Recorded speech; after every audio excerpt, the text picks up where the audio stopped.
Good evening. So I'll call the meeting to order of the Raymond Recycling Committee, and thank you all for being here.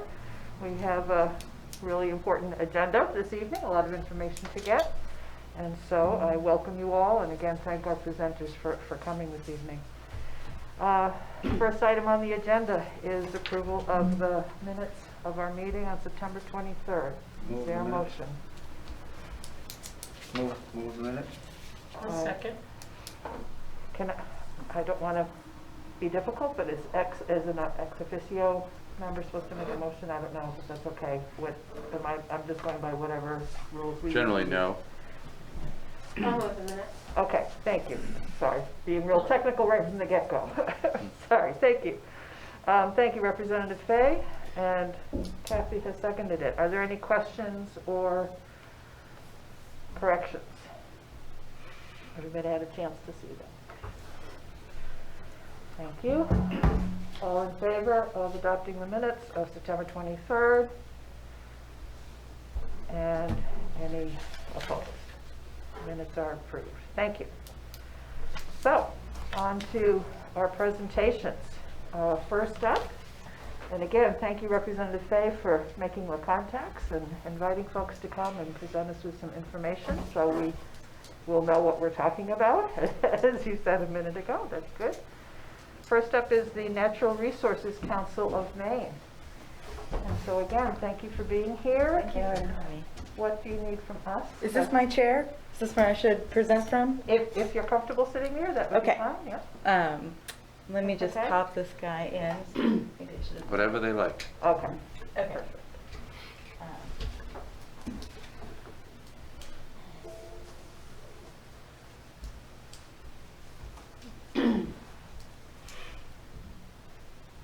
Oops, this computer's fast. I like it. All right, where are we? Okay.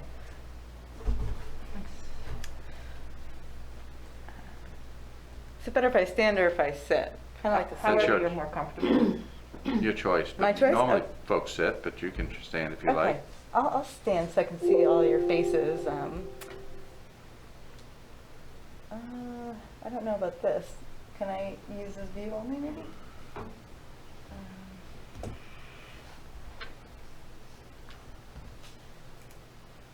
Okay. I'm getting like a bunch of pop-ups about. Does anybody know particularly how to? Okay, I'm through the pop-ups. Okay. But it doesn't look like it's coming on your screen. Maybe if I hit. There we go. I just had to stand. Okay. This is great. All right. So my name is Chrissy Adamowitz, and I'm the Sustainable Maine Outreach Coordinator for the Natural Resources Council of Maine. I really appreciate you having me here tonight. This is one of my first in-person meetings I've done in a really long time, so it's really nice to be here. And that's one of the reasons I wanted to stand, is actually to see all of you and actually get the facial feedback. But I did my best to put together a presentation to kind of give you the bigger kind of global view of recycling mechanisms. So that's really what we'll kind of go through today. The Natural Resources Council of Maine has been around for about 60 years, and we're based in Augusta. We really work at the legislature by and large. You might know a lot of our staff who are there advocating for policies, good and bad.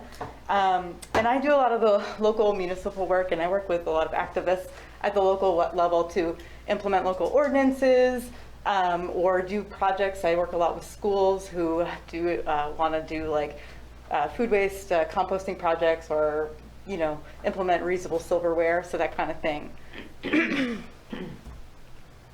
So this is just a little quick overview of what I'll talk about today. I'll just first cover the issues of recycling. So a lot of the things that you've heard in the news, or maybe have seen in the news about recycling and how that's sort of impacting Maine, large scale, and then maybe you here in Raymond as well. And then just kind of remind ourselves why we just can't throw everything away, and kind of see some imagery about that, and really kind of how our waste is really affecting every one of us. And then I'll talk about what what on the larger scale everybody's trying to do about it and what you maybe can do about it. All right, so the first thing, the issue with recycling, and just side note, until EPR kicks in, I'll talk a little bit about what EPR is later, and I think DEP will as well, but it stands for Extended Producer Responsibility. So a lot of people around the state have been confused about recycling for a while, and I've talked with a lot of communities and recycling committees that are in your position. I'm actually on my own local recycling committee in Brunswick, so I have some firsthand experience with this. But first, let's just talk a little bit about Maine's municipal solid waste. I'm sure DEP has a much finer grain chart than this.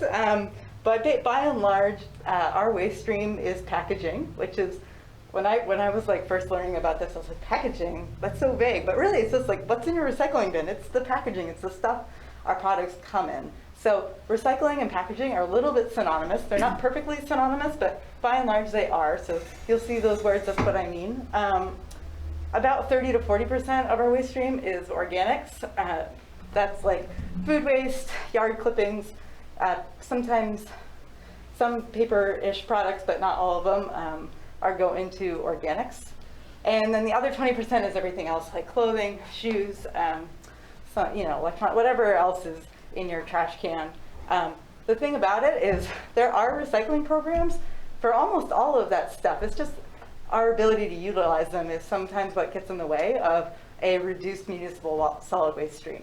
And what's really important to remember is that when you pay by the ton, it really pays to address these portions of the waste stream, especially organics, because our food waste is the heaviest portion of our municipal solid waste. And again, it's about 30 to 40% of your trash bag. So towns all over Maine started to really question recycling starting in about 2018, because in 2018, China, who is the biggest importer in the world of recycling programs, sort of said, hey, we're not going to be a dumping ground anymore, because they didn't really have the infrastructure to manage a lot of the recyclables that we were sending them. So they implemented the China National Sword Program, and basically they said, we don't really want to take all the world's recycling anymore. And so that is why in 2018 there was a big market disruption that made the cost of recycling go sky high for a lot of municipalities. That was really unfortunate because we set our budgets well ahead of time and we didn't necessarily have that money to just sort of cover that cost. Again, and then into 2020 with the pandemic, that really sort of set the market spinning a little bit too. So this spurred the conversation around how should we do recycling differently? And that's why the Extended Producer Responsibility Law was put into place. But that's sort of why you might be feeling a pinch with recycling. So recycling isn't perfect for these underlying problems. So what we see at the town level is the increased cost, and that can overwhelm us. What environmentalists see is a lot of ocean pollution. But what's underneath all of that is that the people making the packaging, up until lately for Maine, have had no responsibility for making sure that what they're putting on the market actually works for the town. So the folks sending packaging into your communities by, stocking the shelves at Walmart or Hannaford, like, they really have no skin in the game to make sure that you can sell it at the end of the day. So that really disincentivizes the things that we want to see at the local level. That creates a lot of wasteful and unnecessary packaging. All of us have gotten a package that is a box in a box that's wrapped in plastic, and it's really unnecessary. There's a lot of greenwashing and confusion. Greenwashing means that they put a label on the product that says it's an environmentally friendly choice when it really might not be, and that's sort of the difference between what's practically recyclable and what's technically recyclable. So a lot of brands like to put on their package the thing that's technically true, like yes, it could technically be recycled in a lab somewhere, but it's not practically true for small communities like ours. That's a big problem. And then ultimately, taxpayers are on the hook to fill that gap, but we are the least capable of filling that gap and stopping the problem because we don't have any control over the products coming into the community.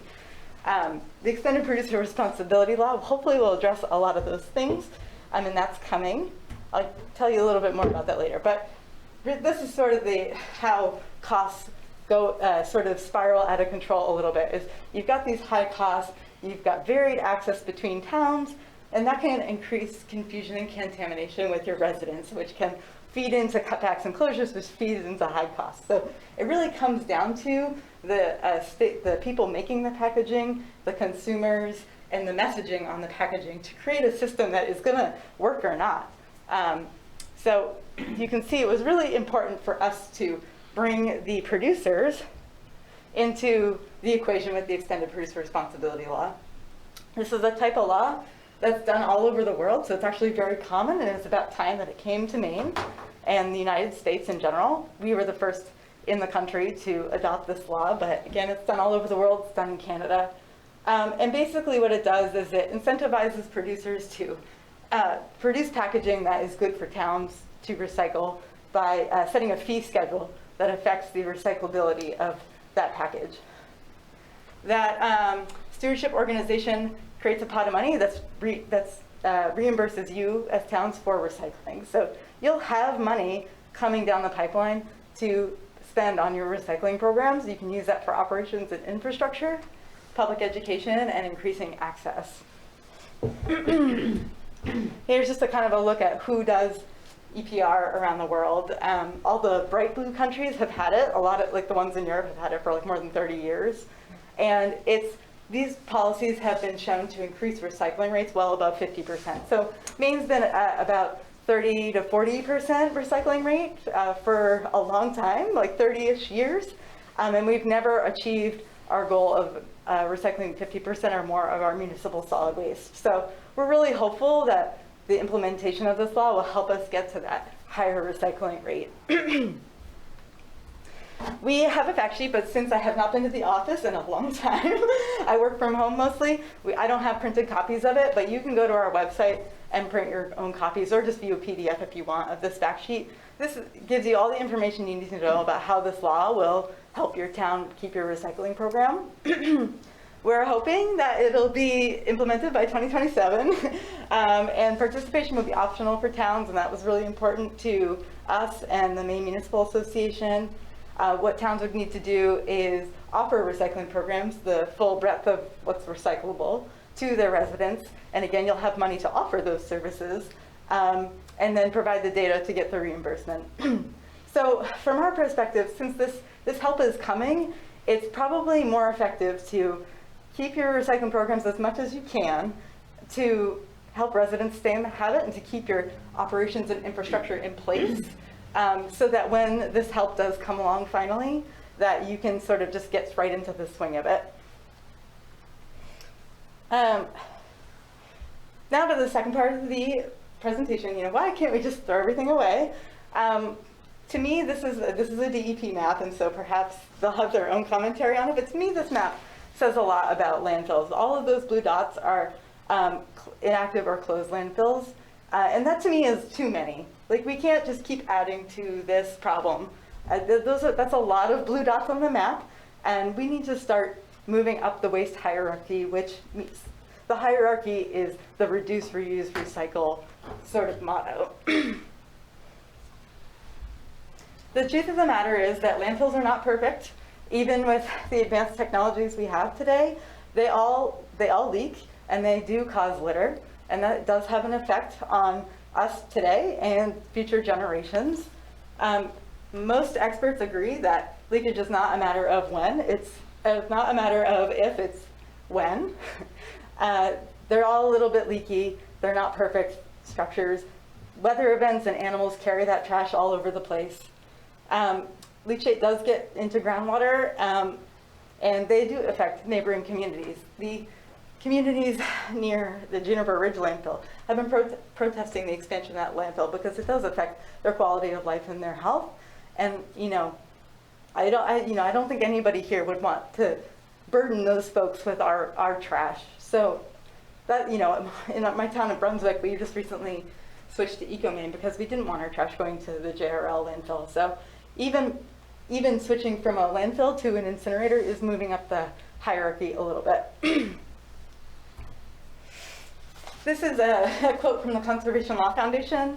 I might not read it because of time, but it just really just drives home the message that, you know, we don't want to contribute to the pollution, the air pollution, the water pollution that our neighbors have to live with.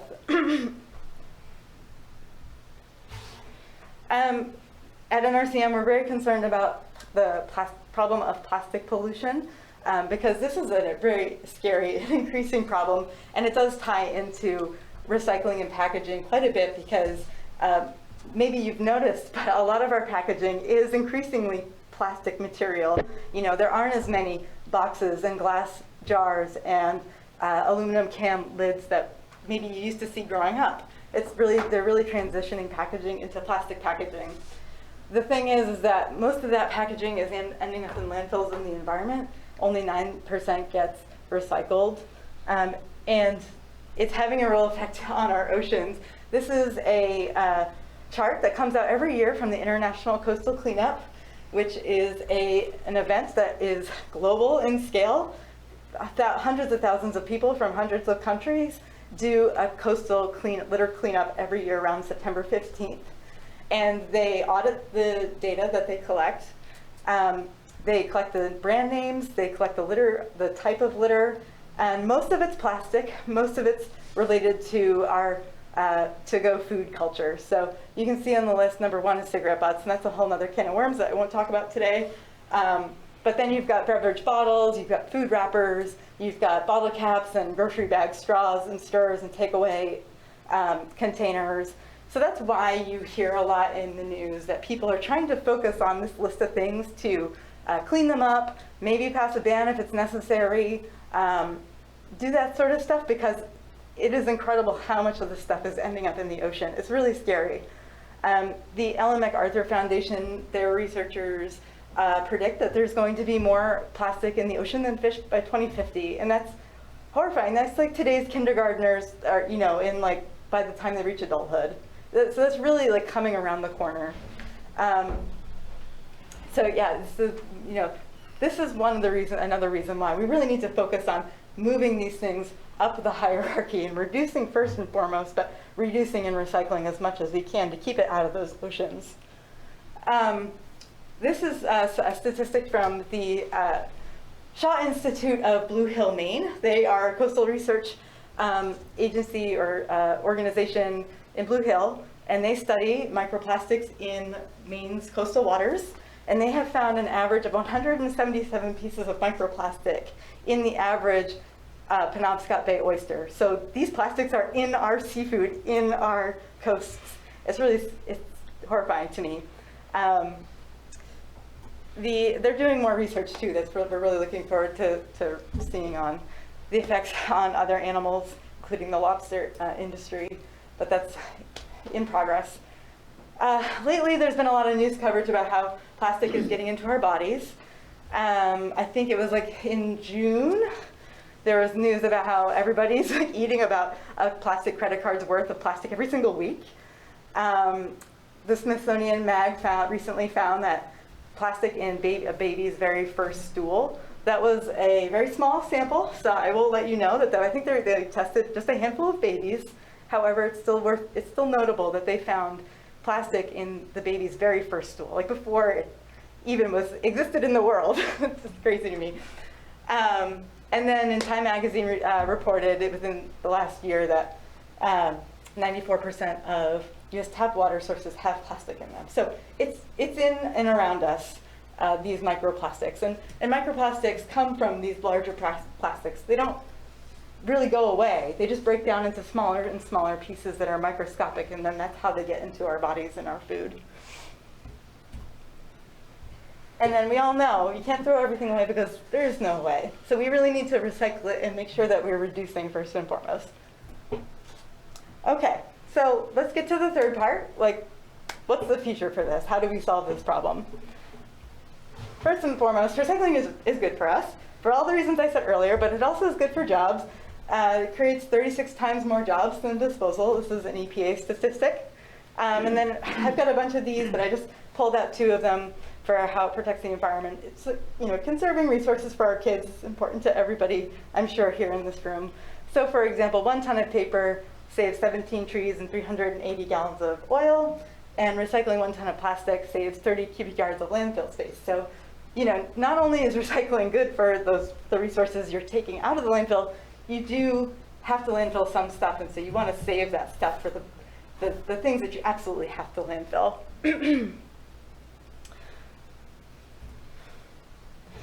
You might be wondering, where does our recycling go? And I just pulled this off of Maine's annual report today, and I thought it was really valuable to see that our recycling does go and get recycled.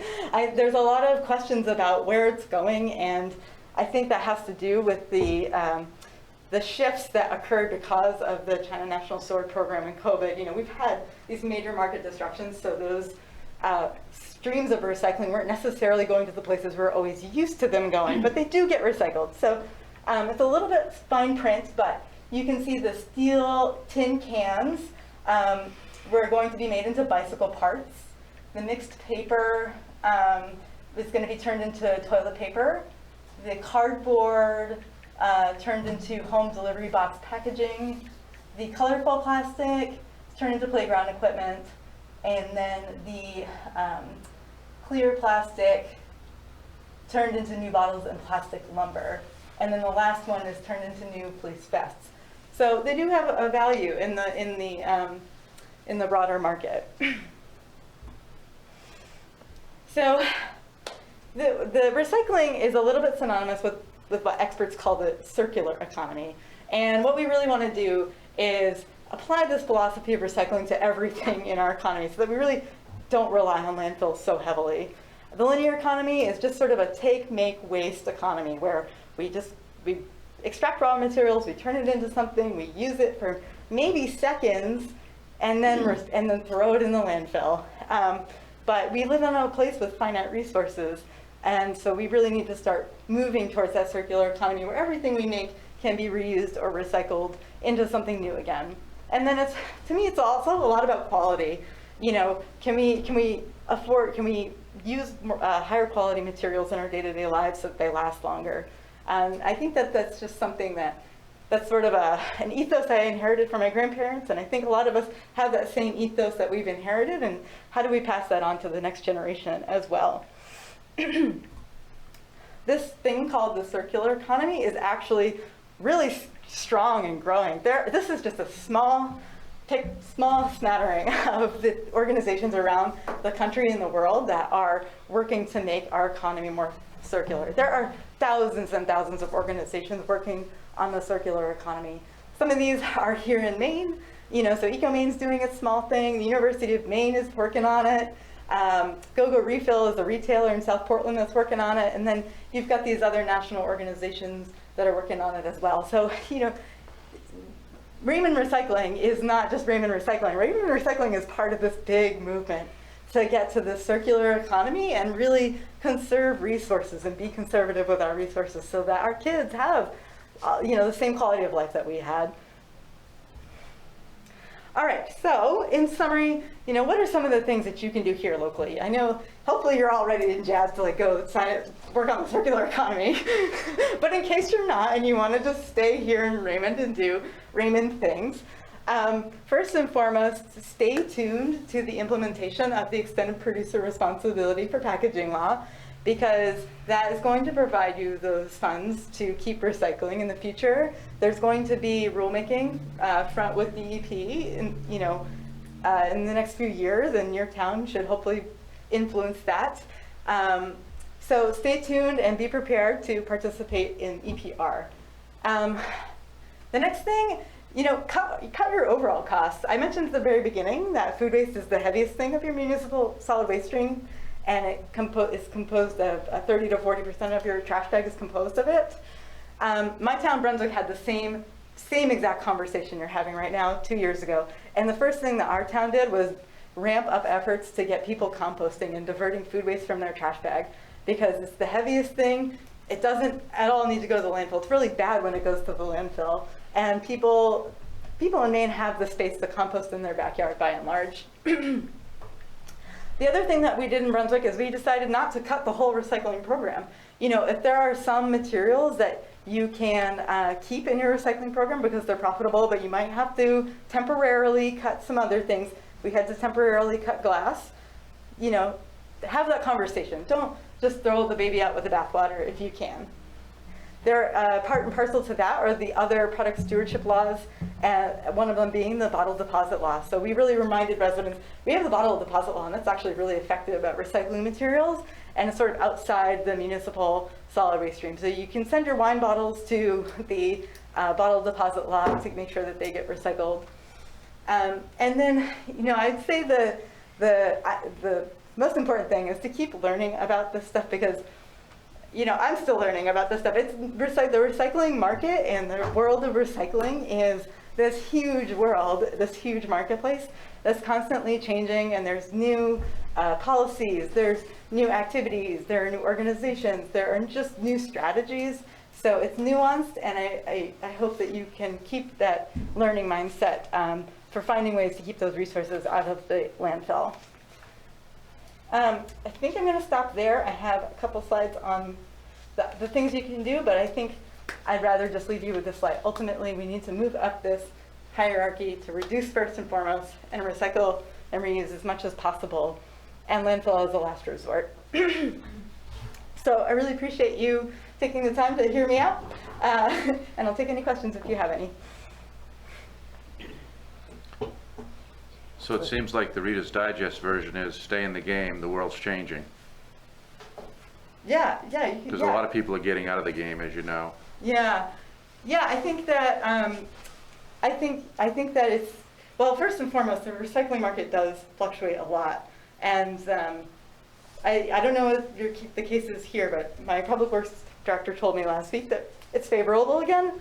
So I think on average, overall, it's favorable. It's just whether you can weather those short-term declines in the market. And I think that, you know, that's really a values conversation that you have to have with yourselves. But I think so, and especially since the EPR per packaging law is coming, you know, is it more cost effective to keep it going so that when the law hits, we're set up and ready to go? Having watched this over almost 40 years, you know, I've seen the cyclical up and down, but, you know, sometimes it becomes maybe cost neutral if you factor all the costs in, but it's never going to be something that makes money, I don't think, unless this newly implemented law is going to generate sufficient revenues and rebates, I suppose, on a ton basis to the communities. Is that how it will work? No, it won't be like a money-making thing, but it No, is I'm not saying about, money-making, but we're going to get some sort of rebate back. you'll get reimbursed. So I think you always have to keep sight of the idea that you're doing it for the environmental good. And this is great. I think this is the way to go. You know, put this cost on the producers, but I'm not sure that it's going to, you know, address the cost center in the way that we think it might fully. Yeah, I think with waste streams, is we're like kind of operating at the maximum cost, and it's really about how do we cut those costs to help save taxpayers as much as possible. At least that's how we sort of talk about it in Brunswick, and that's why the composting comes into it. It's just how do we get to a bare bones municipal solid waste stream cost, you know, because that cost will always be there. Can I say one more thing about cost? The other thing that a lot of people often overlook is all the tons you're recycling, you're not landfilling or incinerating. So there is that other, you have I don't know what your landfill or incinerator cost is, but it's across When the state. speaking, please keep a close proximity and speak clearly into the microphone. I'm sorry, I didn't know whether to interrupt you or not. You could. Yeah, that would be great. Sorry. I just wanted to note that lots of times when people are talking about the costs, they forget that tons recycled, even if that is a cost to the town, are tons that are not landfilled or incinerated. And so if it costs you $70 a ton to recycle and it costs you $70 a ton to incinerate, you're not losing money recycling. Right, that would be true if those numbers were true, but, you know, in our case, we go They're to, not always, yes. you know, I Maine know Waste that.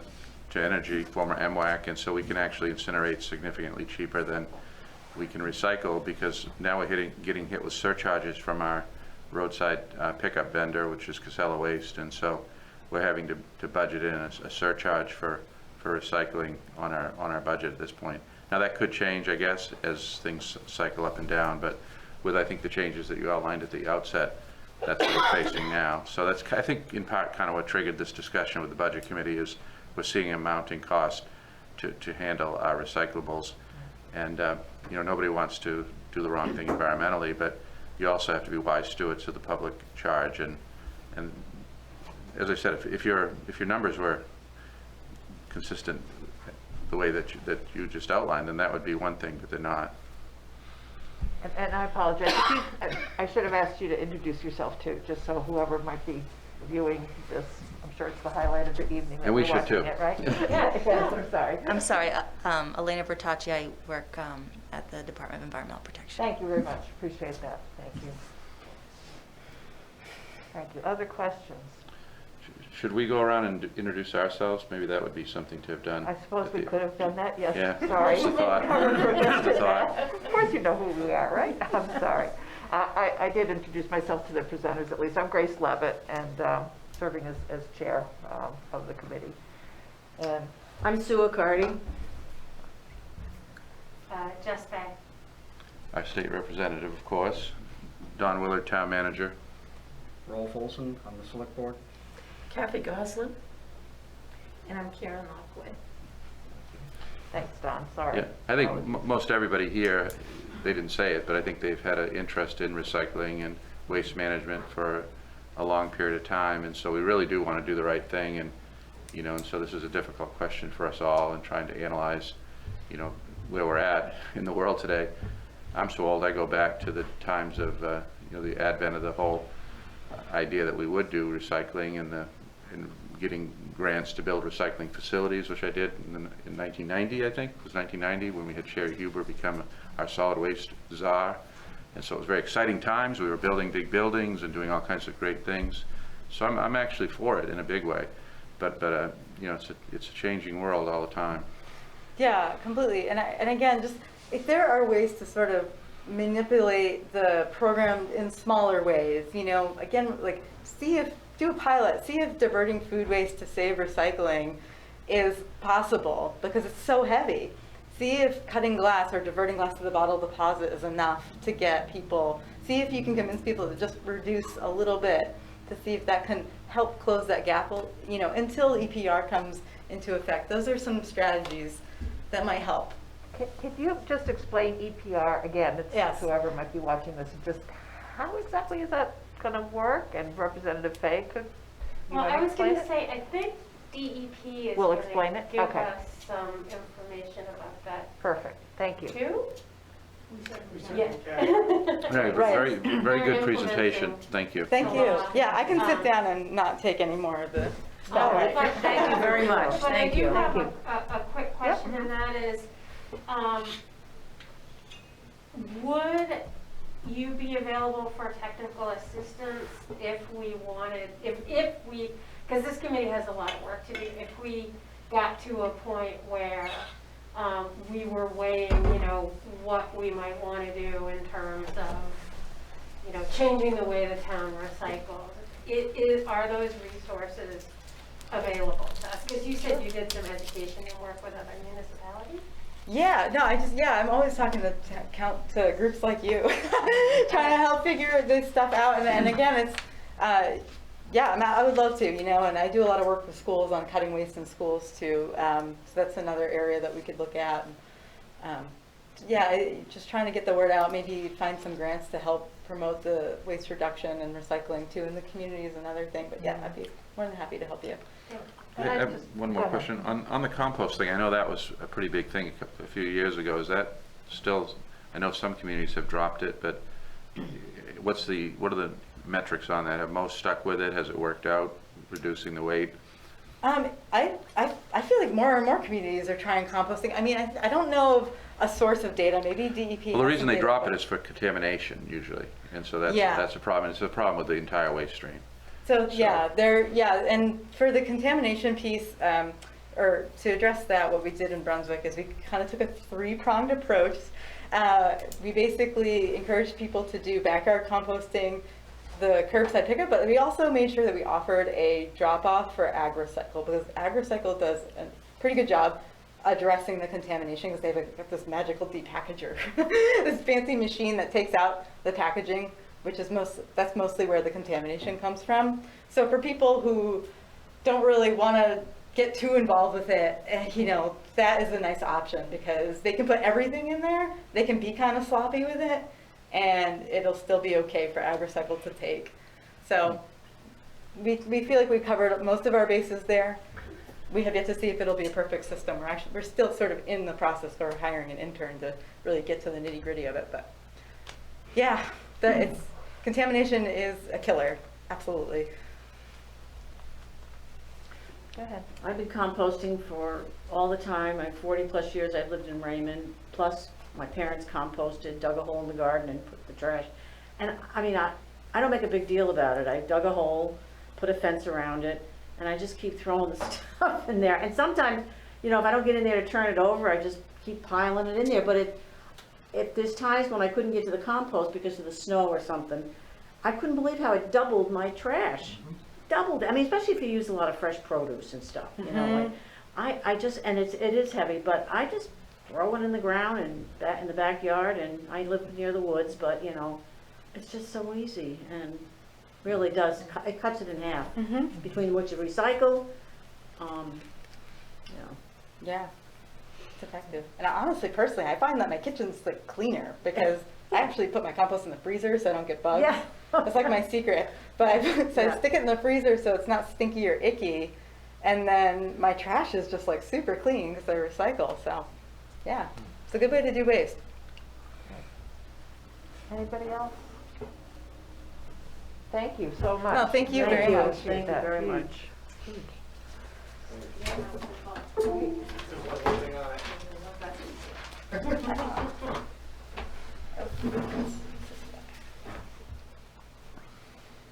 Fast computers.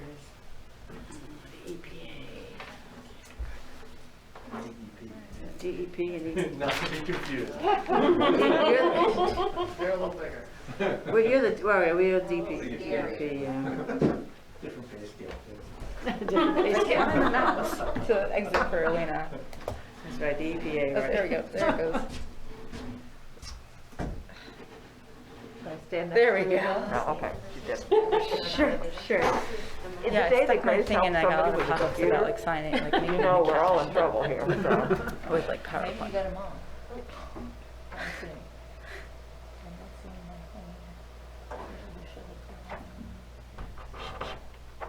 Don, I ran Midcoast Solid Waste for 10 years. oh, after you left.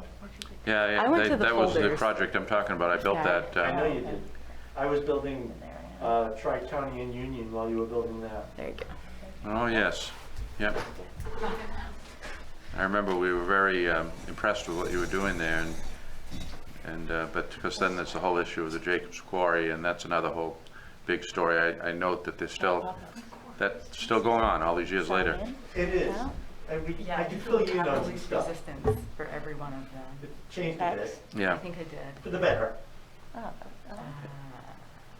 It's nearing its end. And then it went. I think I just I think read it was about the that president, today in the president DDM. button when I Jacobs got to Quarry? this point. Yeah.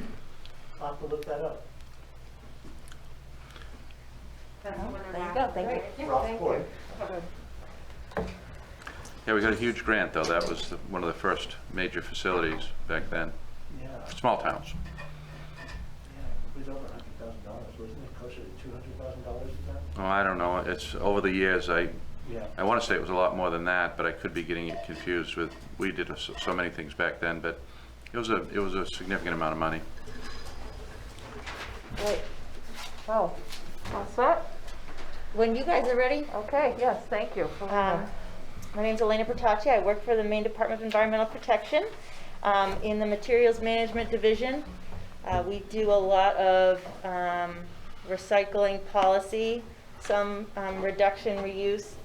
I was going to talk to you just a little bit about Maine's policy in this area, let you know what we do that might be relevant to you, and then I think let you guys ask us about what you're most interested in.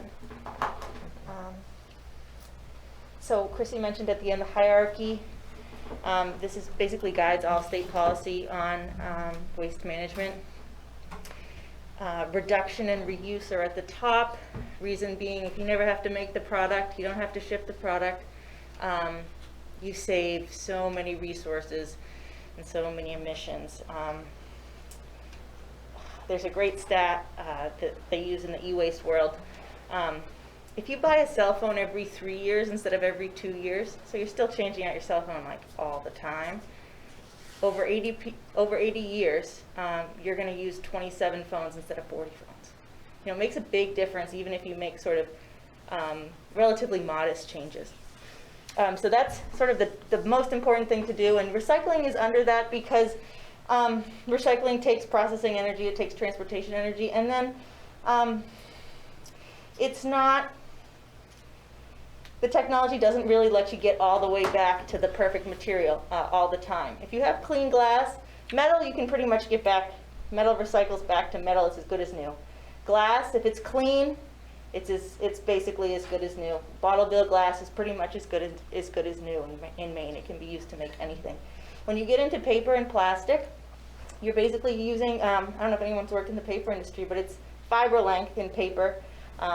There's an analogous thing called chain length in plastic, and basically the more it's used, either in processing or it's in the sun or whatever, it gets cut up, you're physically shortening these chains that are used to make the material, and the material's never as good the next time through. So it's always degraded, and so that's another reason recycling's a little lower on the list. And then you see composting, waste energy, and landfill. There's a similar hierarchy for food. Basically starts at the top, feed people, feed animals, compost, anaerobic digestion, and then your landfilling's at the bottom. Particularly important because 1 in 5 Maine children is food insecure. We should be paying a little bit more attention probably to that. And we have a lot of assistance at DEP as well for people who are interested in composting. We have a guy, his name's Mark King. He would be glad to come out and talk to you about options.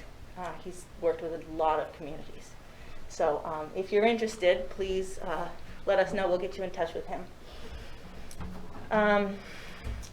Chrissy talked about that. Let's see. So some of the things that we work on, there are that are sort of, a lot of the programs we work on, municipalities don't pay for the recycling. There's a requirement. There's, I'm sure you guys have heard of the new plastic bag ban. That's something our group works on.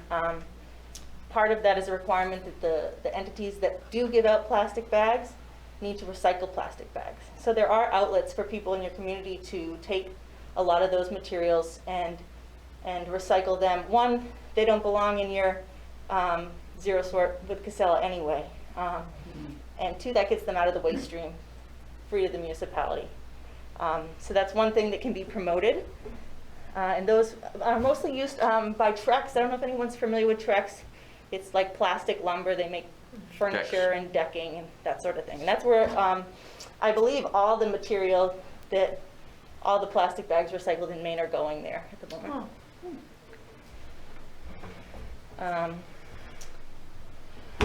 Chrissy talked about this. I don't know if we want to go, maybe I'll give you a little more general first, and then we can go into the mechanics of this if people are interested afterwards. So there are a lot of programs that we work on. They're called product stewardship programs. Chrissy touched on this too. Idea being, if you pay for the recycling of a product, like a CRT TV, like a big tube TV, when you buy a product, then you're not left at the end where you've got a broken CRT TV and someone wants you to pay $30 to get rid of it, and whoops, it fell off the back of your truck on a back road and there it stayed. And so if you pay up front, then I can get rid of it for free or for low cost, and you generally have better recycling outcomes. The other thing you can do with those policies is adjust the payment. These are all paid for by manufacturers, is how you do it. You have the manufacturer internalize the cost up front, and then the manufacturers pay for the recycling, so that the town then isn't paying for that recycling. So these are a lot of free programs that towns can participate in. Free meaning you don't have to pay for recycling. You do obviously are staffing a location, for instance. I've wondered about that. I know that oftentimes you pay up front and then you pay at the end use as well. So I think that happens with tires, because tires It happens also with actually. electronics, I've noted over time. So electronics, what happens is sometimes municipalities will charge you. The municipalities are getting rid of it for free.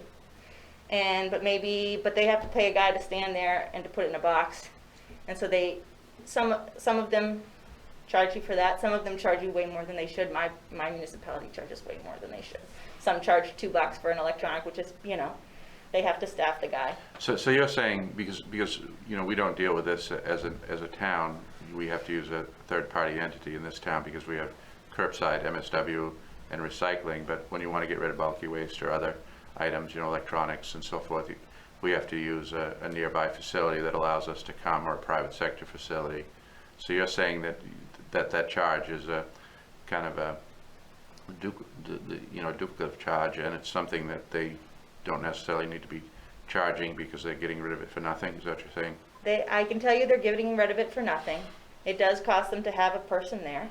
I think that some entities take advantage of the fact that you don't have a lot of other options and they charge more than they need to. I think that's correct. And I think that, and it varies greatly across the state. Many municipalities, you can get rid of it for free. There are some box stores where you can get rid of some of these things for free if you know where to take the right stuff. And I did notice that on your recycling page you have a sheet that says this is where you should take X, and I think it's maybe needs to be updated. But It probably does need to be updated, but I think that's a great idea, because there are places that you can take particularly these things and get rid of them for free and divert them. And these are important things to divert too, because they tend to be both harmful if mismanaged and valuable as recyclables. yeah. I just had one thing about electronics too. So there are. When companies- speaking, sorry, do you mind- please keep a close proximity and speak. Introduce yourself. Hi, I'm Brian Boneski. So electronic waste, there's a lot of electronics that's not considered a covered device, which isn't paid for. So but screened items, and Elena can talk more about what's a covered electronics versus what is not a covered electronics that's not paid for on the manufacturer's stewardship program. Well, I'm thinking of televisions, which I think should be a covered. Yeah, those are And part so, of it. I mean, it's been a long time since I've run a, solid waste facility, and I think we probably looked at it as a revenue, a way to offset costs, and so I don't recall. It's been 21 years since I've done that, and so I'm guessing that's probably what we were doing, and I know Casco does that, the very well-run facility up the road here, but I know they charge, and so they're probably using those revenues to offset their other costs. Yeah. They Just a charge guess. by weight, right? I mean, are the recycling? Well, they charge some things by weight, but I think they have. I haven't been there for a long time either, because I've taken now to going to Maine Waste to Energy, where you can drop things off, and then this Casella has a facility. But I believe Casco does many things by weight, like demolition debris and that sort of thing. They sell materials out like compost by weight, which is a nice program. Goes very quickly. And then they also charge for electronics and things by the item, I believe. Mm-hmm. As I said, it's been a while since I've been there. Yeah, no, and that wouldn't be particularly with electronics. But I'm I saying don't think- TVs, I don't think computer I'm screens, aware things like of- that. There's not going to be a charge associated with any of the other products on this list, but electronics, a lot of places do have kept that charge. A lot of places, what happened was they were charging before the program came into effect, and they kept charging. A lot of And them. the other thing, and you're Jim, right? Yep. Jim Guerra. It took me a while to pick you, to come up with your name, but we had in Rockport, we had I think a well-run swap shop or whatever, people are encouraged to bring usable items in, and then kind of some of the locals call it the exchange, so that stuff were kept out of the landfill that way. So an idea of reuse but now, once again, Casco, they use that as a revenue too, or at least they did. They have a swap shop, but it isn't a swap shop like it was in Rockport. It's you buy it. They're running a concession, a flea market. It's not, they don't have it anymore, though. Oh, they don't? Haven't had it Okay. for a long time. Okay, well, I said I hadn't been there for a long Yeah, time. they don't have that anymore, yeah. Okay. Which is too But there bad. are a lot of towns that do that. Yeah. But I'm saying Although I that think the most point I'm people making do. is that, on a lot of the, items, you can do that. And I don't know what the numbers were that they were putting through there, but I imagine a lot of stuff got repurposed. At the swap shop, for sure. Yeah. Yeah, and on Casco's website, they say they're still doing it. And I didn't ask. They're if not, they were they're still not doing it, and I'll they, look it up. and you weigh your vehicle as you go in, Mhm. and you weigh it as you go out. So if you pick up stuff there might be stuff you pick up, they leave it outside now. It's weighed, and that's how they add it or Okay. decrease it from your amount. But that's how they do it. I don't ever recall paying individually for anything that I've left there. Just, it's all by weight, seems. I mean, I've been there quite Recently. Okay. I'm Jim Guerra. The swap shop, the statistics for swap shops is difficult because reuse is hard to measure. A lot of stuff would come into our facility over the years and wouldn't even make it to the ground. It would make it to the trunk of the person that was running the swap shop that day. right. And, why not, But it makes it very difficult to measure volume through those entities. But they're definitely valuable because they get people thinking in the right direction. And just to circle back to the electronics, particularly in the case where you were discussing with Midcoast, I think Midcoast started it. They got in trouble for CRT disposal in the landfill because they didn't know what else to do with it. Nobody did. And you came up with a program, I think it was $20 a unit, which was steep at the time. And over the years, it's slowly dropped down to where it's more or less a handling fee. Because, as Elena said, the actual movement back into the recycling programs is paid for by the industries. Thank you. So those are the programs that industry pays for in the state of Maine. Paint, mercury thermostats, a lot of mercury products. Mercury light bulbs, they'll say HG on the light bulb, most of them. Electronics, rechargeable batteries, cell phones, and bottles. And then soon to have both pharmaceuticals and packaging take-back programs. Yeah, I have actually a list of some of the places that you can take them in near here. Oh, that would be nice. So we can give that to you. Yeah, thank you. Excellent. This is another good program that we have that I think is useful, very useful to towns. We're giving away, it's about $100,000 a couple times a year. It's over. It's like 250,000. A couple times. Yeah, 100 and a quarter. Okay, yeah. So we're giving away a few $100,000 a year. There's a round in the spring, there's a round in the fall.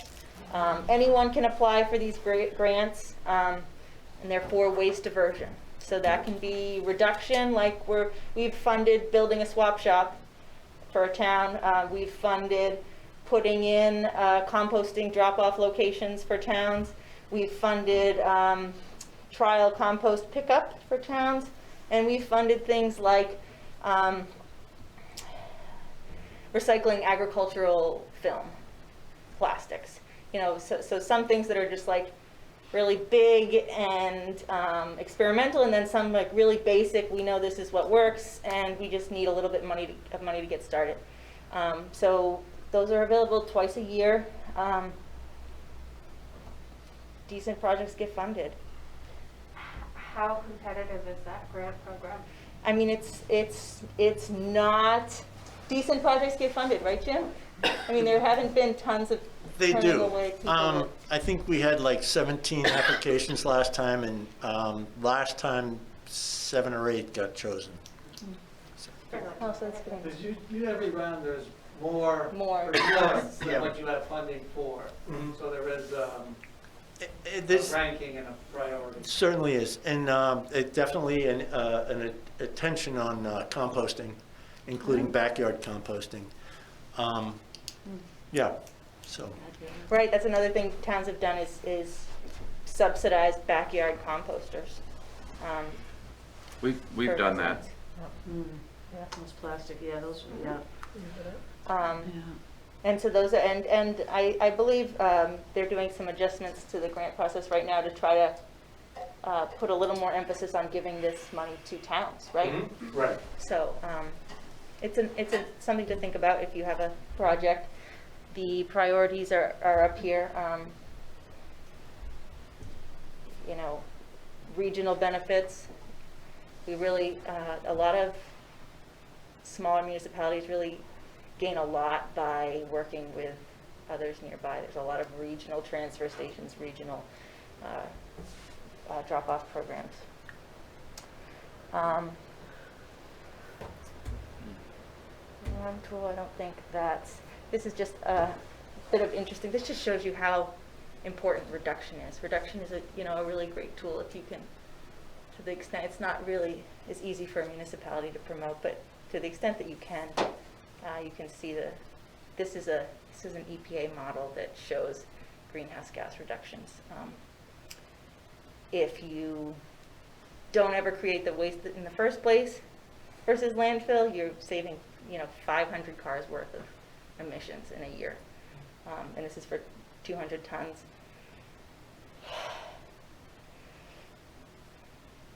We did this originally for Rousick. They have 500 people. They recycle 50% of their waste, and they have about 200 tons. So you guys have more than that.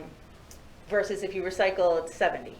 So not to say that recycling isn't good, but reduction is pretty powerful. I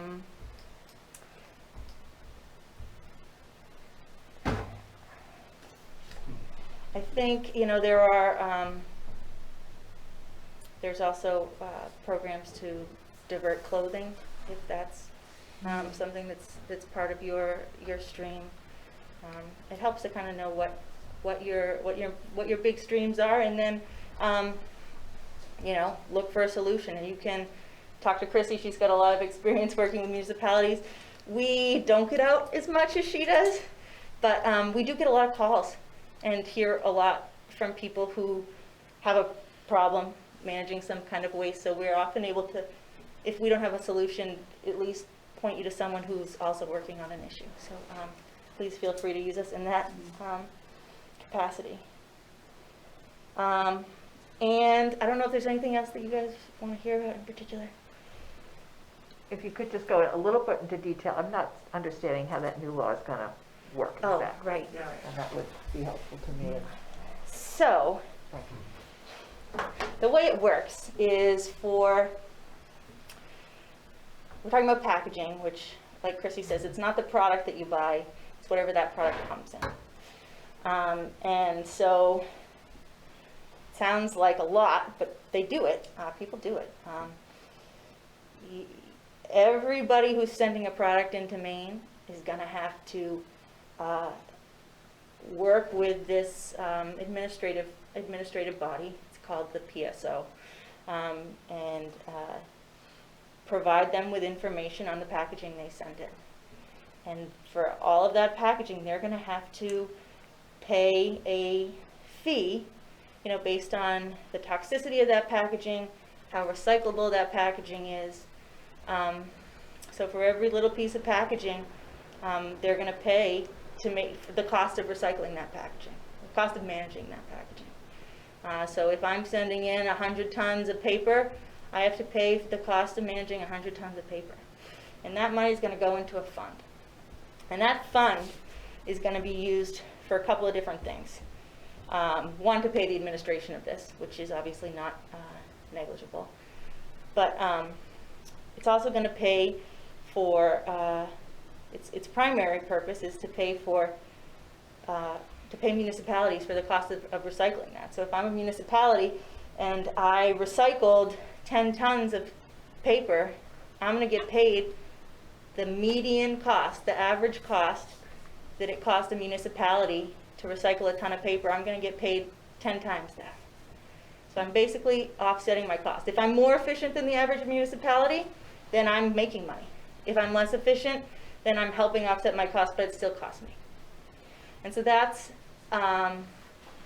sort of the first use of that fund money.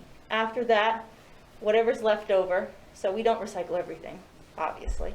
So there'll be money left over. And all that money that's left over is going to go to education and infrastructure, grants.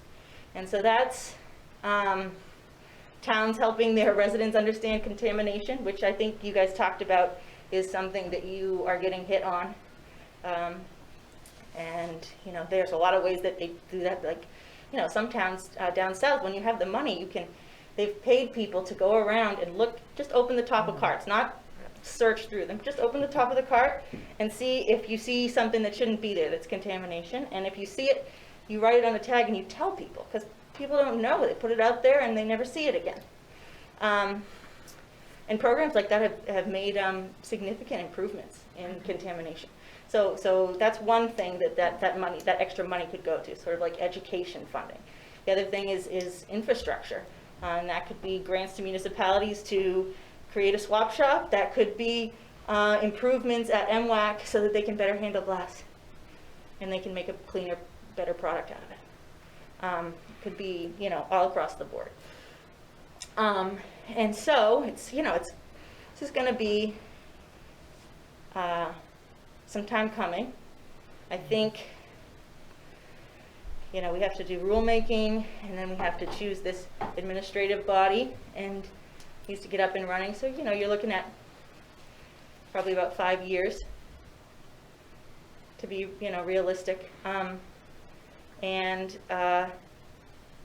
Yeah, at that point in time, you know, we expect a lot of changes from this. We expect, you know, if I'm a producer and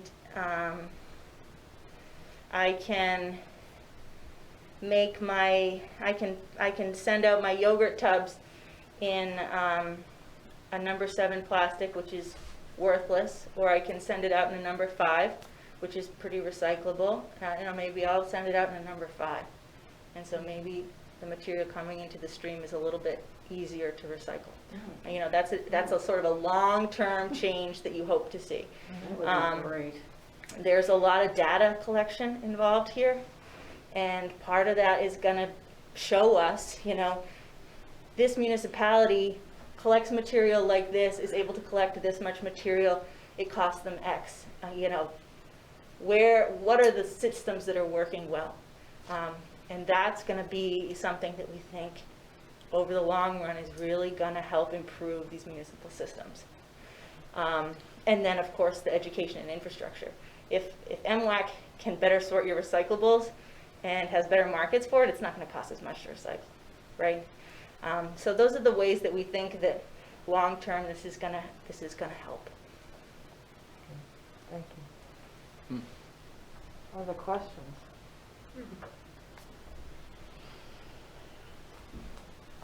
Okay. Well, thank you very, very Of much. course, thank you for having us. And Thank you. please, if there's anything that comes up, we love to try to help. Yeah, we're gonna, I mean, that's one of our good goals is gonna be to try and do more education, outreach, and be helpful to people trying to set up recycling programs. In fact, and that's for now, but then when the stewardship organization gets going, that's gonna be part of their job too, is to help municipalities with their reporting requirements and getting programs set up. Okay. Brian, I don't want the voice to come. Stand up and talk into the microphone. Into the microphone. So I guess I'll just ask, it sounds like DEP would also be available to help some questions about how to maybe be more efficient or do what we're doing and do it better? Yeah, we'd be available for that as well. And then, yeah, like we said too, when the EPR packaging program gets rolling, that part of that'll be part of that task will also be the SO's responsibility too. Are there education materials available currently for municipalities to use? I mean, we've got some good stuff on our website, but it does sound like it might need to be updated. Are there materials that we can use to help residents, maybe that we can clean up our recycle stream? We've got some, and So to clean up your own recycling stream, the best entity to work with is the person who's processing your recyclables. And so I know Casella has resources, because you really want to make sure it's Casella specific. But we have a lot of resources that talk about, if you want to get the word out to your citizens about these alternative programs or ideas for reduction, how to home compost, we have a lot of resources along those lines. We used to do a lot of that here. I mean, we would mail out cards that would show people what's recyclable, not recyclable. We'd run articles in our local newsletter, which we call the Roadrunner now. It's a newspaper-based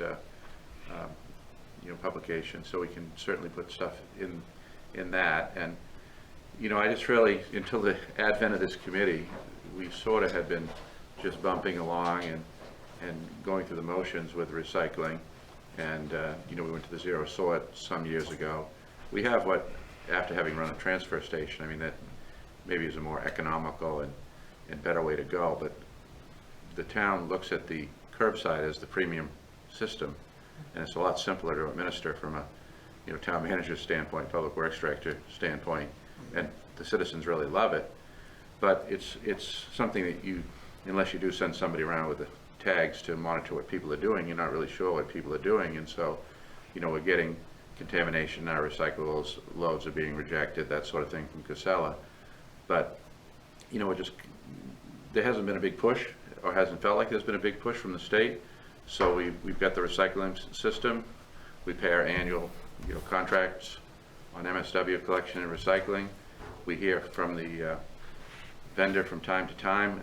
A few years ago it was, hey, great, couldn't we negotiate with you to have that recycling as a revenue? And having been through this up and down cycle, I said, absolutely, I'd love to negotiate with you. Let's negotiate for stabilized cost over a period of years. You take it. They did, and it was a bad move for them. And next thing you know, they're coming back and saying we're losing money left and right. We want to see a surcharge on recycling, which we now have to do at this time. But so I'm all for education, first issue, and for trying to find efficiencies and ways to improve our system. We haven't thought about that for a while. I'm sure everything on the website is way out of date, because it really just hasn't been an issue that's been anywhere near the front of the line for the state or for the towns, I think, for quite some time. right. I think Elena's right. The best source for for recycling, reducing contamination, is to get that information from your provider. Well, I think that is a problem. Nathan, our public works director, is in the back there. I believe that's a big problem, isn't it? Sorry, what was the question? Contamination, Yes, recycling. yeah, contamination's Yeah. huge. And we saw it when we were trying to do cardboard here with cardboard bins, and then we had, you used to have dumpsters and so forth in various public locations. I can't tell you, or maybe from experience, what we got. Bad news. Yeah. Oh, yeah. So people, education, and then somehow, forcing compliance. Education is one thing, but keeping people from doing really bad things is another thing too.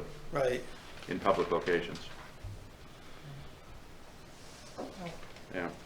I haven't seen a public location for recycling that has worked. They all have contamination. Right. Yeah, you have to staff You the have to facility staff. and lock it, or you're gonna have. Right, and so we didn't do that here, so we got rid of that system, and then we don't have that with our zero sort curbside. So it's really tough I think education is what we have. seems like having that roving intern coming through for a summer. I wonder if that's an approvable thing for a grant. Maybe that's something that Casella would help fund. And I don't know. I don't know if it would apply for the state grant. Possibly. We're certainly interested in increasing recycling, and contaminating it isn't increasing it. Yeah. So, Well, as I said, we used to send out mailers that made it clear for people. I think it is confusing. It is So I extremely think we confusing. probably could do that again and definitely put it into our newsletter and really hammer on this issue and try to get, and put it on our various media now. We have all sorts of different ways to reach people today that we didn't have when we were doing this actively 20 years ago. But, so we could do that. Dawn, on Monday when I went to the conference, Matthew Hill, the Public Works Director of Sanford, did a presentation on the contamination that they were experiencing in Sanford, and they reduced their contamination from 25% to less than 5%.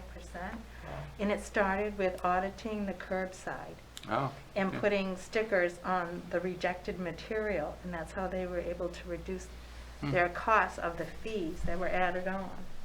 I think that Falmouth also had very good luck with that program last year or the year before. Sanford, who did they have do the auditing? How were they, did they say how they did that? Whoever was picking up the trash at the curbside was curbside? doing the auditing right Okay. there. And they have a tag, and they would check off the box of what was rejected, and the whole box got rejected. And then the resident would have to segregate what could be put back out at the curb, and then they sent out a flyer to the people in the town to educate them. They didn't send the flyer out first because they figured it would land in the recycle bucket. That's hopeful. So it was sort of like a shock culture of where they put the tag in and rejected the whole container. And then afterwards, they sent out the whole town.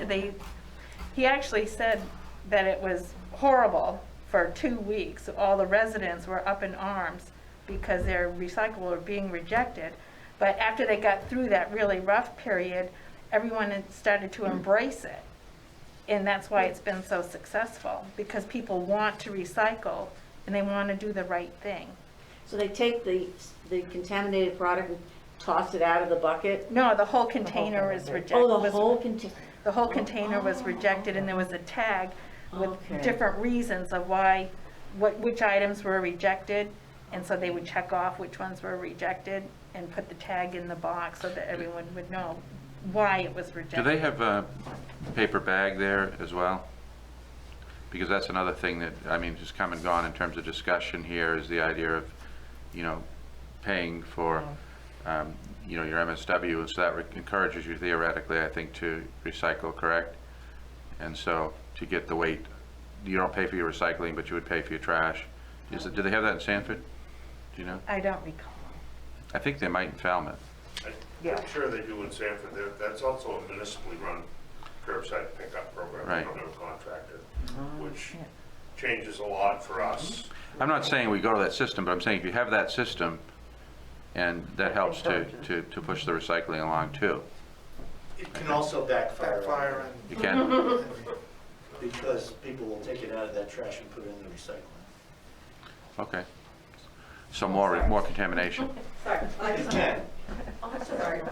Chrissy Adamowitz here. I just wanted to make a note on the contamination. If you do start to get into public education, I find that a lot of people just don't know that the messages they read about recycling in the national news, the messages they hear about in documentaries or in other news, very well might not apply to their local context. So I think one of the strongest messages you can say to your residents is, use our recycling material. The stuff you hear outside of Raymond may not apply. And so really driving home that message that what we can recycle is here on this piece of information. Don't pay attention to the larger scheme. People just don't know that. What they hear about oh, they can recycle this in California, so I can recycle it here. People just don't know that generally. I think another thing is that the recycling symbols, those numbers don't have to do with recycling. Right. So a lot of people don't know that either. So Right. those are some of the top level messages, like the really high points that can get people to stop before they put it in the bin. Wait a minute, the numbers don't have to do with recycling? Not technically, no. I thought it was like 1, 2, and 5 were the numbers that are okay. So the numbers are a symbol that the manufacturers of plastics use to communicate to other manufacturers what type of plastic it is. So that doesn't necessarily mean it's recyclable. Right. There's a big difference between what's technically recyclable and practically recyclable, and Okay. people have used those numbers kind of incorrectly. Okay. So there's a lot of truth in them, but there's a lot of untruth in them too. Okay. Thank You look like you were going to say something about that. Well, I think a 1, 2, and 5 is a generally good rule of thumb. Yeah. Those are definitely the more recyclable plastics, excuse me. But I think Chrissy was right. Your stuff is only recyclable if it's going through, if your system is able to recycle it. Right. So at the end of the day, you guys the residents need to understand that it's Casella's rules that they need to go by. And, you know, a rule of thumb that we've given out in the past, you know, you don't want to discourage recycling, but if you're having trouble with contamination, you know, when in doubt, throw it out is sort of a classic phrase. Because you can, if you throw the wrong thing into, the whole load gets rejected. Yeah. So that can be something to use too if contamination really is overwhelming. If someone's not sure what to do with this, then they should be throwing it in the trash until they have a chance to figure out what they should be doing with it. So I started doing it. Okay, anything else? Again, thank you so much. You're certainly welcome to stay if you care to, but you're certainly okay to. You're also welcome to go. However you wish. We're not gonna force you to. Yeah. But To again, stay here thank with you us. so much, and again, Representative Fay, thank you for making Thank you. contact.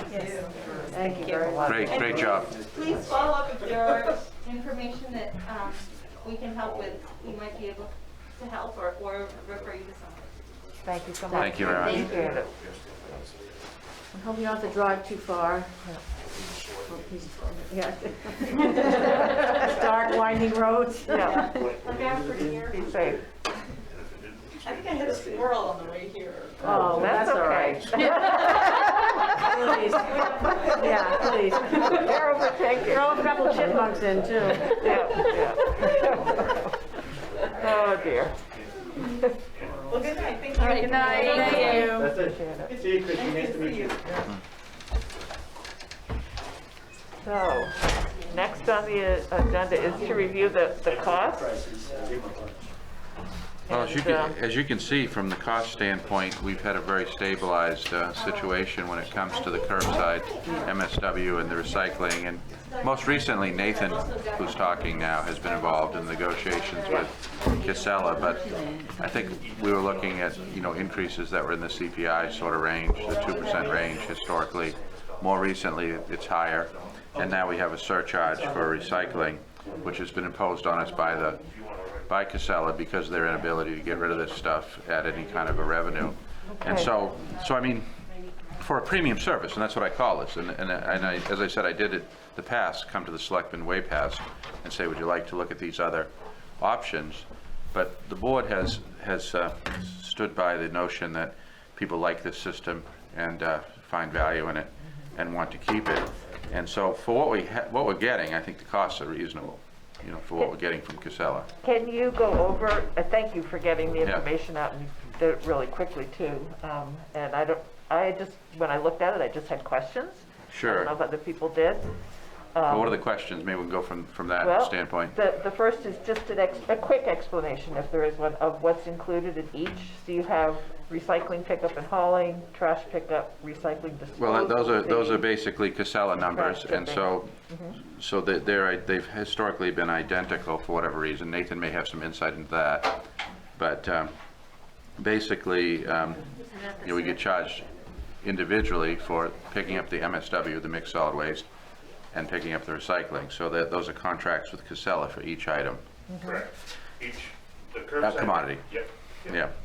And then, of course, the disposal fee, which you're seeing in the 22, is a new thing, which, if you want to talk about that, you negotiated that with. The trash is a tipping fee, obviously, to MWAC. Right, that's the last one. Recycling went to they set a average daily commodity, is what they're calling it. And they base that on a number I'm still researching, trying to find.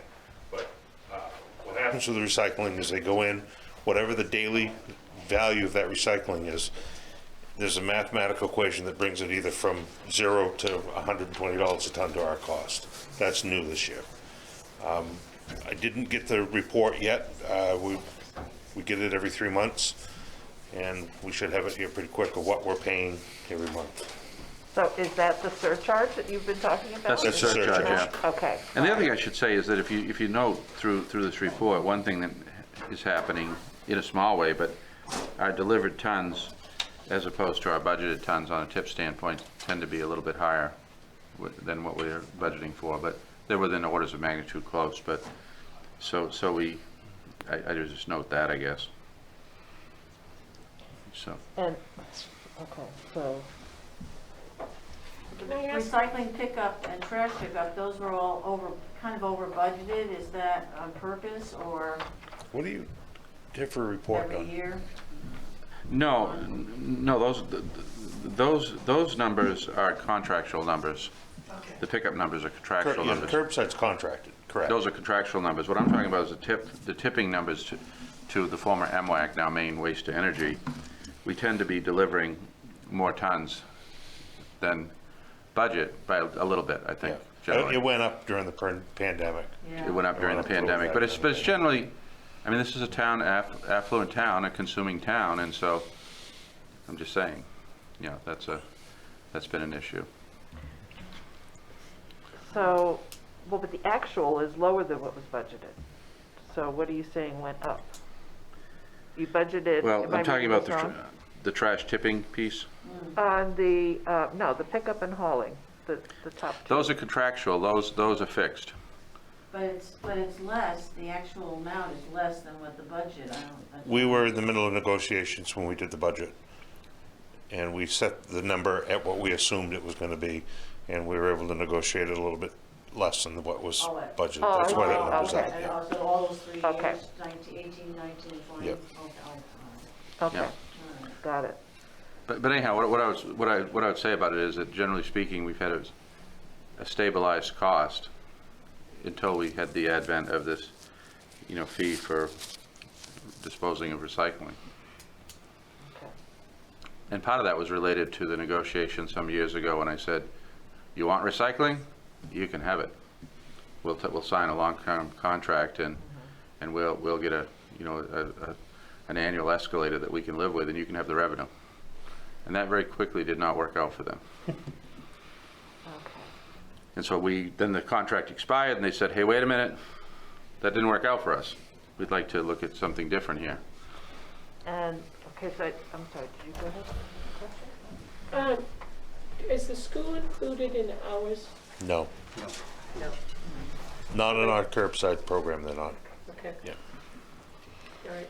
Because I was just thinking when they're talking about food waste and that, when we think about our summer camps, you know, any place that's producing a lot of food, that would be great to do composting programs for them.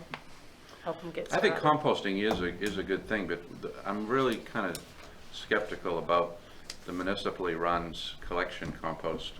I would phase. agree with that. I don't think that's working at all. If we could set them up, you know, as a science project for the school. But if you could know. teach people to do what Sue's doing, which is what I kind of do Exactly. too. I mean, I don't do it to the degree she does. I'm not as faithful as her, but that works really well. And we did, you remember years ago, make composters available at a subsidized did. rate, the town did. Yep. And we sold quite a few of them. The schools were starting to compost when they started the whole garden thing, you know, all the schools were all starting gardens, and some of them have kept it up, and they were starting recycling programs with that, but I'm not sure where that's at now. Yeah. Actually, yeah, Nate, how does that work? I'm curious how that works with the schools. I assume that camps have a separate they're not putting their trash out curbside, No. they have commercial. The only thing we Right? pick up is residential trash and recycling. Okay. The school has their own contract. I don't think that they're even with Casella. They might be. I've never looked. When they consolidated, they took that with them. The camps are considered a business. All businesses are considered a business, but all we do is residential curbside. And like condominium associations, like in Portland, they don't do they don't get picked up. Couldn't tell you. Okay, we don't have any No. condominiums. We cut it off at a duplex. If you've got an apartment building, you've got to supply your own trash. Oh, okay, yeah. 2 Like on units Main of. Street, down on Main Street, the apartment building Yep, down there? they got a dumpster out back. Okay. Contracted with, I think they're with Casella, I think, but. Right, but every town's gonna be different on that. It's gonna be a policy. What Portland does, I don't know. So when did we start with Casella, or was it just a name change? Well, we had BBI. Well, we actually had Emerson, Yes. Oh, who That's going way sold back. to Pine Tree, who sold to Casella. In the middle of that, we picked up BBI for one contract, then we went back to Casella, which is the same contract as Pine Tree and Emerson. So it's Yeah, just a name change, Yep, basically? yep. Okay, all right. That was confusing. For me, it's just the two in the 21 years. Nate goes back a little further. Well, then we had our own recycling truck. Oh, that's back further still. Well, I was just, Which I understand was This which I understand at one town point. recycling truck. Oh I my was just God. telling, Which I understand at well, one time was a school bus with Phil Hammond, right? It worked. Yeah, yeah, it did, I know it. Yeah. So the I have other a question question, about go ahead. Garbage to Garden, the company that's, aren't they out of Portland? Yes. They go around and they Pick up. drop off Was that pails the and you fill it with the agri-cycle? food and then they come pick it up? Yeah. Yes, they do. So So Sue's is that something that you- volunteering to do that for her composting? the residents take care of that. That's nothing to do with us. Yeah. Okay. There So- are some new models, and I know, Don, you said that there was some concern about the sort of municipal composting. I think I just read a story somewhere about it happening in Maine. We're in more urban, less rural areas, and so I think where we're pretty spread out and most people have Land. space, the model would look really different, but I'm intrigued by Karen's about the, what did you call it? Garbage to Garden, Garbage to it's a Garden. company out of Portland, I believe, and they drive around and, They do a lot of the restaurants and stuff like yeah, that. I saw them picking up in Bath and Now individual that might homes. work, but what I'm saying that isn't working as far as I can tell, I mean, I'm just anecdotal, but the towns that put the centralized drop spots for compost, and then they get contamination. And anywhere we've got, 10 years ago, we redid the routes, I think it was now. We set dumpsters at common spots for camp roads, trying to cut the cost of the curbside pickup. Those are contaminated. They're not, we've tried every possible thing I can possibly think of other than standing there with a gun and telling them they can't put that in there. If you remember the dumpster we used to have at the town office, then if you remember that, then you know what we were facing. We still get that at the public safety building. Yeah. We don't have a So- lot, go ahead. Contamination. I take stuff out to the dumpster, the recycling dumpster, and it's been raining. And the junk is on the bottom, and you throw your paper in, the paper gets wet. All of that is just contaminated, No. correct? No. There's avenues for that. The contamination we're talking about is stuff that's not recyclable, household trash going into the recycling. Okay. Car parts, dirty diapers, stuff like that contaminates it. If you've got the products, if they're recycling plastic, cardboard, and paper, let's say, and that's in that dumpster, that is not considered contaminated. The only time you run into trouble is when the cardboard gets wet. And I do not know the mechanics of that. They said cardboard, wet cardboard, you might as well throw it in the trash. Yeah. So, And the cardboard is not supposed to have labels and packing tape and stuff on it, correct? couldn't tell you. I don't know know that's that. what answer. I've It used heard to- that recently, Kevin yeah. Yeah, it Oliver at used- the budget meeting had said, oh yeah, all these people that, I'm gonna throw Amazon under the bus, it comes with all your tags on it, all your packing tape. We do a great job at trying to recycle it, and he said it gets rejected and burnt because it's not clean cardboard. Right, I've heard that, and I also heard the other side of that it doesn't matter. I'd like to. We're gonna have a presentation from Casella, who takes our recycling on it at our next meeting, and that's some of the questions I'm looking to get answered.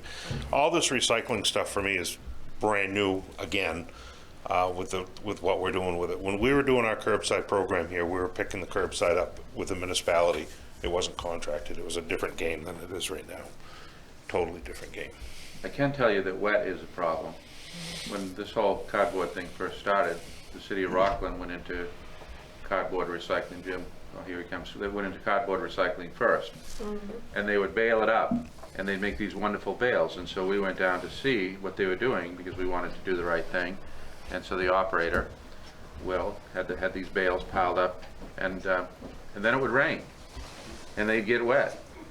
And so I'd say, he started with Kathy, the manager, said, we have to bail now, we have to do this is what we have to do for the state. So they had these piles and piles of neatly made bales, and then they'd get wet. And so I said, and then what do you do?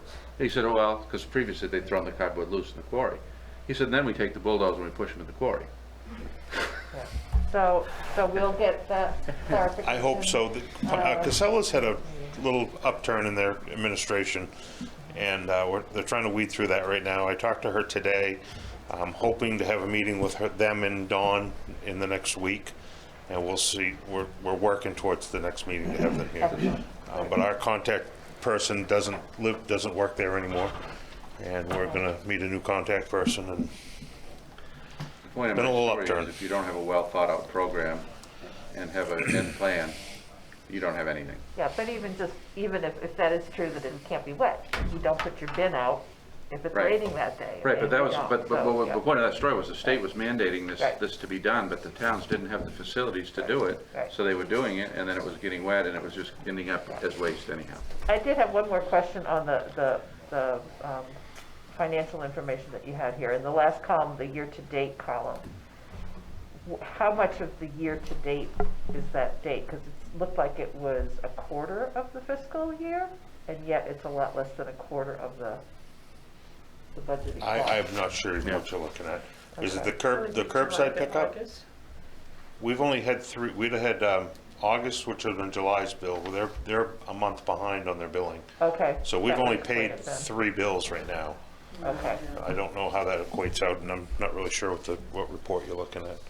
Well, it says it's 140,522 for the budgeted amount, and yet the year-to-date figures 22,977. I think that has to do more with the billing. We've got a transition in finance directors, and Yeah. I think it's a combination of that. Okay, so it's not It's a quarter of the year. $22,000 a month is what we're, 22,000, it's almost 23,000 a month for Oh, okay, both. this is per month then. Yeah, Okay. that's per month. All right. So I'm thinking that's the problem there. Okay. And also Casella recently has had a change. Well, that's what I'm saying. They've had our contact person is no longer with them. They've got a new contact person that's starting, I think she said And next apparently a new week. general manager. It's a general manager, and they're going through some times right now. They'll get it straightened out. Okay, great. Sue? I might be for the DEP, the emissions that are, that, are they When better? speaking, please keep a close proximity and speak clearly into the microphone. This is really scary. Emissions from the places that, burn. Has that's improved a great deal over the years? Or is that a fallacy? I mean, remember the one that was the yeah, MLAC place in Biddeford and over all that the- went on down there and it was horrible? Well, Biddeford was not the place to put a waste-to-energy incinerator. Downtown, right? Most of that odor came from raw material going into that incinerator. But sure, over the years, they've gotten better and better. Some of it's because, like, for example, it's all site-specific, too. PERC has a big front-end process that they use before they put anything into their incinerator, so they've got a good, evenly graded fuel. The mass burn incinerators are different, but they learned to operate them over the years, and they are much cleaner than when they started out, yes. So is it, overall, is it better to burn the stuff than to throw it into landfills? Or is there some stuff that goes in, it's some stuff that goes in landfills you can't burn, It's but- by degree. In my mind, you're either landfilling or you're air filling, okay? It's better not to produce it at all. Right. Okay. Right. Now that we've established that, then Right. probably incineration is definitely better than landfilling because the landfill lingers so long. Oh, it's forever. And plus the source reduction, the reduction in mass that happens in an incinerator is phenomenal too. 90%, you put in 100 cubic yards and you take out 10 cubic yards. Yeah. So it takes up a lot less space in a landfill. And where does that go, the waste from that? Usually to a specific ash landfill, and Okay. it's a lined landfill with leachate collection, so forth. How many landfills are there in Maine? Active, probably, There's Tri-Community, Presque Isle, Juniper Ridge, Norwich Walk, Augusta, Brunswick Close, so that's no longer. we won't call Rockport a landfill. It's a Yeah, I remediation think site. Oh, yeah, I think that's it. Yeah. Augusta, did I say Augusta? 5 sounds about right. 5, 6, oh, that's it in the whole state of Maine? Yeah. Huh. Yeah, well, that's for municipal solid waste. Then there's actually there's numerous smaller little seed construction and demolition debris landfills scattered around that are municipally operated. Right. And there's like, I think, 20 of those, 25 of those. But of active landfills, there's 5. And actually, Presque Isle and Tri-Community, they're one owner now, and they're kind of running one in favor of mothballing the other one, so, yeah. So how many incinerators are there? 3. 3. So incinerators that burn a lot of plastic, they can handle that in terms of what that puts out, or? Yes, yes. There's a lot of chemistry and physics that goes into it, but yes. I think that what really harms the incinerator, though, is your food waste. Your wet organic debris. If you can remove that, you're not only helping the incinerator, you're helping yourselves because that's where your tonnage is. A robust backyard composting program's in order across the state. I forgot, Bath still operates a landfill too. Do they still operate? Yeah, they still have that for a while. Yeah, that goes in the food waste go in those landfills. Unless people take it out. Yeah, right. So And it's the food waste that tends towards methane production in landfill. So are diapers still a problem? I don't know if diapers were ever really the problem that they were made out to be. Okay. They're just kind of the poster child. Okay, all right. They're a problem for us because they're on the side of the road and at the beach. Yeah, or they're in your Right. recycling Right, bins. yeah. Oh, yeah. But again, like anything, they don't degrade and they sit in the landfill forever. Yeah, that's right. That's what they were saying, right? So they burn nicely, or? But in a landfill, you want things to last forever. That means it's not breaking down and not leaching into the water. And so an ideal landfill is bone dry inside and just sealed. But that's ideal, and we only ascribe to that. We try to reach for that. It doesn't happen. We used to have a landfill, on top of Patricia Ave, Don? Right. Egypt Road and Patricia Road. There was one Yeah. in Raymond Cape, too. There were 400 landfills in the state. Okay. Actually, 400 dumps. Yeah, Dumps. There weren't landfills. that one, that one was found when the guy was digging to put his new house in. Yeah. And most of those have been closed out according to DEP regulations and, capped and They've been lines and closed ingredients, out. loamed and seeded. I've been involved in 3 of those in my career. And so now you'd go by them and you'd say, they're a grassy knoll or mound or the brawl field. Yep. Or rec site. Or solar panels, hopefully. Yeah. Solar panels. Or solar panels, although you gotta be careful not to puncture the membrane, I would say. Right, but there's ways to do that. Yeah. You'd be surprised, Don, how many of the small dumps are not closed out to that standard. Well, because my experience was in the early 1980s on that, and that was a mandate from the state, the DEP, and so all I know is what I know, and the towns I worked for closed them out according to the laws of the time. At the time, right. We learned a lot. This is probably not part of this discussion, but does the DEP regulate disposal of solar panels, these solar fields that are being put in? Do you regulate that? There is, in terms of their installation, they have to go through, depending on their size, through NERPA review. And they're in the Land Bureau. And there is some decommissioning requirements, but in terms of the panels themselves, there's no specific requirements for recycling them yet. So they just. Hold on. Unless they're, I mean, you have to make sure they're not hazardous waste. Right, you have to make sure Right, so that. if it's a household panel, then you've got an exemption. If it's a business panel, they need to be checked to make sure they're not hazardous waste. And If then they're they're hazardous in charge of getting rid of them at the end in 20 years or whenever the. Correct. Right, whenever their they're- end of life, yeah. Okay. Yeah, so you have to treat them as the appropriate material, right. Okay. And I would say much of the material in solar panels is recyclable and probably pretty valuable. It is. The bulk of it is by weight, but the parts that haven't been figured out yet are the most potent parts. Right. Okay. I did have a discussion with one of the solar panel providers, and they indicated that, that they only are dealing, they're not decommissioning any electric systems. It's more the hot water solar systems that are reaching their end of the life. So when they do deal with electric PVs, panels, it's just for ones that have been damaged in storms or whatever. And they said they have a vendor in New Hampshire who recycles 98% of it. Oh, okay. So, but that's something we're hope to kind of take another deeper dive into. Yeah, because there's tons of them. Yeah, it's coming. And they're Yeah. coming, they're here. Yeah. Yeah, we have one going in right up the road here.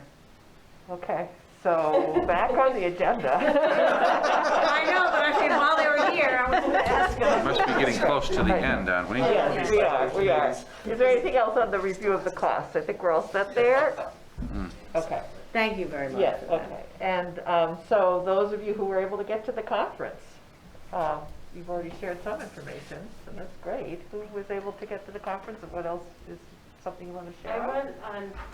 I went by Zoom on Tuesday, and unfortunately, there were some challenges with the technology, so I was locked out of the 2 sessions that were really relevant to this committee. But we did get an overview about the keynote talked a lot about plastics and the impact of plastics, which we heard from NRCM, and some of the technologies and some of the backstory about why we can and can't recycle plastics, and there was a lot to that discussion. And then there was a lot of reference to the extended producer responsibility bill, which I think is really the focus of a lot of recycling policy in the state now. It's sort of,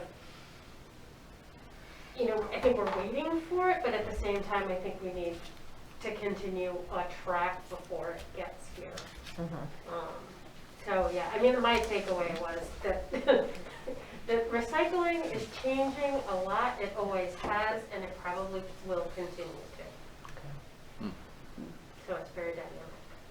Did you also get to go, or did you? I didn't. Okay. Jess and I talked, and the one day that was really for us, she was going to go, so I said, bring it back. Yeah. And the 2 sessions in the middle of the day I couldn't get into. The other session that I attended that I found really interesting was about glass. And it's the non-bottle bill glass. And they had a couple representatives there. And one was from the Housatonic region of Connecticut. And 14 communities got together, and they segregate out the non-bottle bill glass, and they sell it to 2 companies that grind up the glass. And instead of having to pay a tipping fee, they're now getting paid for the tonnage of the glass that they sell to these 2 companies. And this was some other ground up glass that the town of Unity is doing a pilot project of grinding up their own glass. And so this is some of the aggregate. And what you can do with some of the aggregate, it can be sold to be put into concrete, or it can be used underneath road beds, and it can be used on, I had under picnic tables, because the edges are not sharp. It's ground so much that the edges aren't sharp. So I found all of that very interesting. Or you can put it in little bags and give it out at conferences. Dilution is the solution. So I don't know how much glass is part of the waste stream in Raymond, but I just found it very interesting. I used to be able to tell you that, but I've gone, when we went to single source, couldn't tell you. I think that's fascinating. I have a question for Casella. I can't wait, because I'd love to know if they do waste characterization. And, you know, this is not for this meeting, but it'd be fascinating to know, like, what we're throwing away and where we might be able to save some money. Yeah. Yep, okay. You know, thinking about that. All right. Okay, so, Something that's Yep. coming up that I thought was really interesting, the PTA in Raymond is going to do a fundraiser on recycling shoes, where you'll be able to donate any old shoes, and they get paid so much per pound, and they go over to third world countries and stuff. don't tell my husband. He'll go in my closet. Where's Imelda Marcos when you need it? But I thought that was Seriously? really Yep, okay. interesting for Yeah. recycling, because I'll donate a few pairs. It's PTO, not PTA. Yeah, they do. Oh, that's right, PTO. And point of Showing my age, huh? information, I know it. Sanford uses EcoMaine, just for FYI. Yep. Okay. Okay, so, I'll just let you know, I have checked the websites for any of the surrounding towns, and I've made a few phone calls to just verify that what they have on their website is indeed what they're doing. And I've also talked to a couple of people not associated with the town office to see, is this really happening as well? So I'll bring some of that information in some format next time as well, if people are interested, if it's of help. But this was huge tonight, the information this evening. And Yeah, thank you for I that. guess Nate's going to try to get a hold of somebody at Casella, Yeah. because they have some, personnel transition. John King is out the whole month of November. I'm going to guess he may be a hunter. And so I asked him to send his report on the, from Maine Waste to Energy, and I'll do that. Okay. But he is willing to come at some other meeting, but he's going to send his report that he would have given to me, so. Okay, and so you'll share that with I'll do with that, us? Okay, Right. thank you. And hopefully Casella, and what else might we need for the next meeting? Did you We have a- that one meeting that this RSU 14 adult ed is going, that I've signed up for. Yep, I signed Yeah, up. I'm gonna Thank you for sign up for also. that I too. did also. I signed We up can for it maybe too. see if there's anything interesting from that to report Yeah, back. the Yep, one thank you. class looked up what we wanted, the others not so much. It was three Yeah, of the them. first one was really, I think, the biggest. Yeah, and it's online, so that'll be great. Yeah. Yeah. Terrific. Okay. Anyway, this is a very good meeting. That should be enough, and so I technically have to say, right, any public comment? Do you have to say that if there's no public present? Yeah, right? Okay, seeing no public comments. Any comments from the committee that haven't yet been shared? I think this was a very informative meeting. Great job Absolutely. from the presenters, and thank you, Jess. It's good. Thanks for coming, guys, really. Absolutely. Anytime. Great, okay, well, without further ado, we'll meet again on November 18th, and hopefully have these other things all set to go, and get the agenda out, and with that, I'd entertain a motion. Motion to adjourn. Thank you, Kathy. Second, Sue, all in favor? Great, thank you so much. We are adjourned. Thank you.